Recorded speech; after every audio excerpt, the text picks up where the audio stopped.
I'm a security guard. I keep the planet safe. Madam, please, you have to go to the hospital.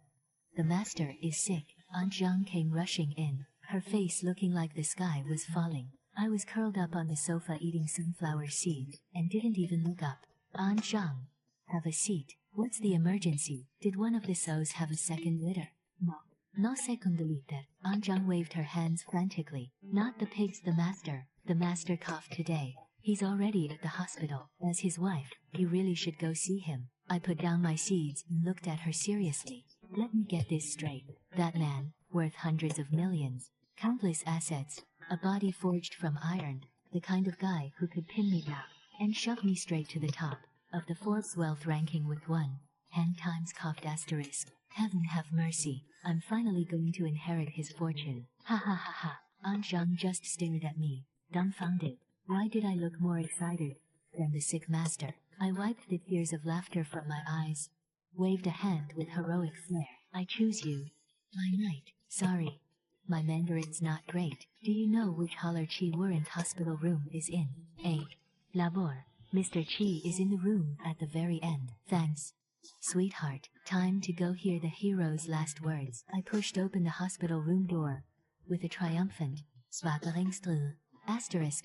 System detected. Host target located. Please maintain character or risk lightning strike. Asterisk. Come in. Oh, honey. What's wrong? You coughed? What would I do if you weren't around anymore? I started wailing the moment I stepped inside, putting my whole soul into it. Asterisk. You coughed. Is it time for you to drop some gold coins from me? Lady, on the 7th day after your death, I'll collect my inheritance and go party on your grave. Asterisk. He didn't open his mouth. Where was that voice coming from? Bro. My guy. My leg's asleep, get me out of here. What are you doing here? The man on the bed opened his eyes and looked at me blankly. Naturally, I was worried about you. Asterisk. Naturally, I came to hear your last words. Asterisk. Zhang Wei, go get the doctor. Qi Weiran frowned. I'm hallucinating. The doctor came quickly and ran some tests. How is it? Trouble breathing and auditory hallucinations. Qi Weiran said flatly. Asterisk. Are you sure it's not just from being sarcastic too much? Asterisk. Qi Weiran glanced at me. Out. And just like that, I was left standing outside the hospital room door. That night, Qi Weiran returned to the manor. Aunt Zhang greeted him. Master, you're finally back. You look so thin. He walked inside, asking casually, what has Yi Qingtang been up to lately? Asterisk. First time he's ever asked about the madam. Asterisk. Aunt Zhang felt her heart flutter. She kept her face respectful and answered, nothing out of the ordinary. Really.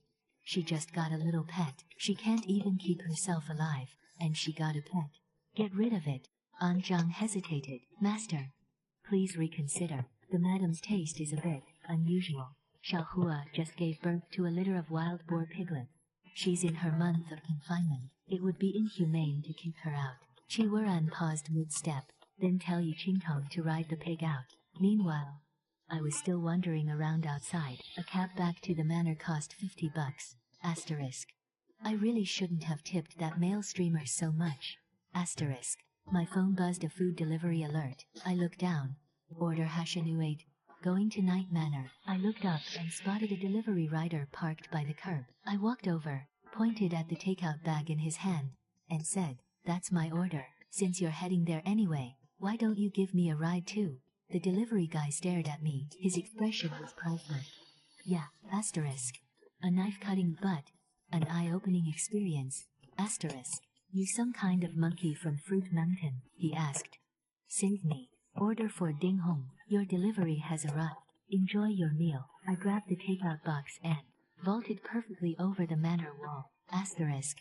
That face though, looked like he'd been dead for 3 days. Oscar-worthy performance. Asterisk. Oh my. Madam, you're finally back. Look at your poor little face. Frozen solid. Aunt Zhang rushed over. The master is eating dinner.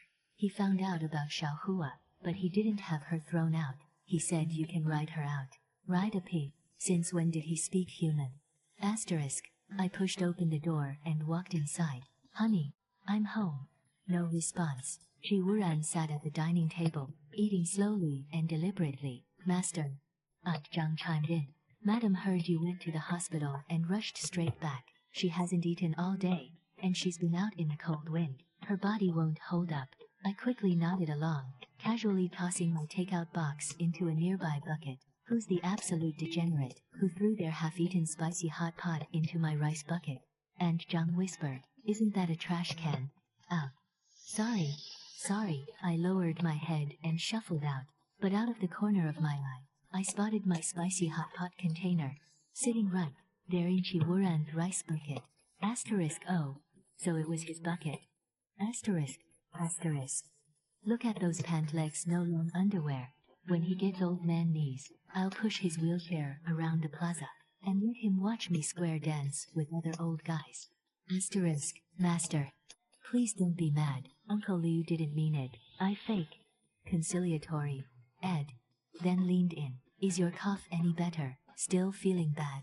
Don't worry. As long as you need it, Qingju is willing to give you her heart and lungs. Left kidney. Right kidney. Market price 40,000 each. Qi Weiran set down his chopsticks and stood up. Master. Where are you going? You finally came home. The master isn't staying here tonight. Uncle Liu told me quietly. I watched his retreating back and couldn't help but laugh inside. Old Qi. Thought you had me. Didn't you?